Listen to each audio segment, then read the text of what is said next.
Alam ko madami sa inyo ang hindi na naman maniniwala yung ganitong klaseng hair ay maaari pa pala itong malunasan or maayos. Kung mapapansin nyo naman sa video kung gaano kangarag yung buhok ni client, as in talagang sabi ko dito para ng wig yung buhok niya, as in talagang super dry at super tigas. In other words, parang walis na yung buhok niya at ang gusto yung pagawa ni client sa amin is treatment lang. At dito natin makikita kung gaano talaga ka-effective or kaganda si miracle treatment na ginagamit namin. At kung totoo ba talaga ang claim na 90 to 95% straightening power or straightening effect ang meron ito. Bago kami mag-proceed sa treatment, ang ginawa ko sa hair ni client is in-applyan ko muna siya ng conditioner or miracle conditioner treatment. At nag-apply na nga din po pala ako sa regrowth part ng hair ni client ng R1. Kumbaga parang shinampo ko lang ng R1 yung pinaka-regrowth part ng hair niya. 10 minutes ko nga palang binabad yung hair ni client, then binanlawan ko na rin. Then after ng banlawan at i-blow dry na rin natin yan. At makikita nyo dito kung may pinagbago ba or improvement. Kung mapapansin nyo naman yung hair ni client,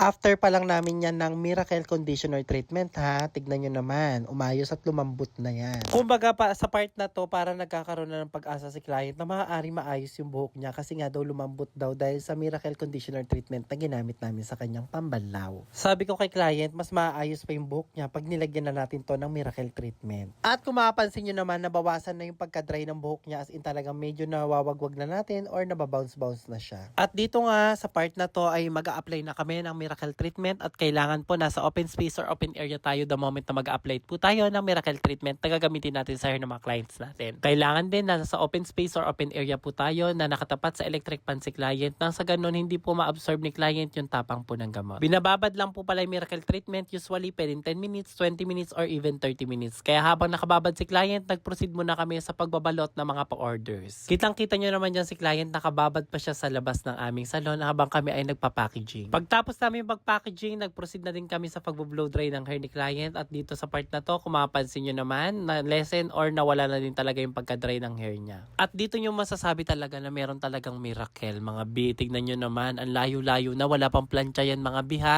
Blow dry pa lang yan after ng miracle treatment, as in walang kasunog-sunog, walang ka-dry-dry or walang ka-damage-damage. Kaya hindi din talaga ako nagtataka kung bakit sobrang daming client na dumadayo sa amin, lalo na pag mga sira yung buhok, ngarag na nagkakaroon pa talaga sila ng pag-asa na maaari pa itong maayos. At isa na nga ito sa mga sample or sa mga living testament na naayos talaga namin yung hair niya kahit ngarag na at wala ng pag-asa na parang sa iba ay gugupitin na lamang. At alam ko din sa makaramihan sa mga kababaihan na ayaw nilang pinapatulan yung hair nila kahit nangarag or sunog na. At dahil nga sa product na to ay naayos namin or na-repair namin at hindi naputulan ng malala yung buhok ni client. At higit pa doon, si client sobrang tuwan-tuwa dahil kahit treatment lang at miracle treatment lang ang ginamit namin sa kanya, para na daw siyang bagong nagpariban. Dahil nga yung pinaka-regrowth part ng hair ni client ay nag-straighten at nag-flatten din talaga. So maayos na pagplansya lang ang gagamitin natin. Kaya naman para sa mga lahat ng hairdresser, future hairdresser or mga salon owner, if you're still looking for the right product para sa mga clients nyo, para dayo-dayuhin kayo, kung makasunog man kayo ng buhok at ma-repair nyo na maayos, subukan nyo yung miracle treatment. Ibang-iba talaga ibibigay niya sa inyong result at higit sa lahat dadami yung clients nyo. Once again, thank you so much for watching. Don't forget to like and follow and share. Bye-bye!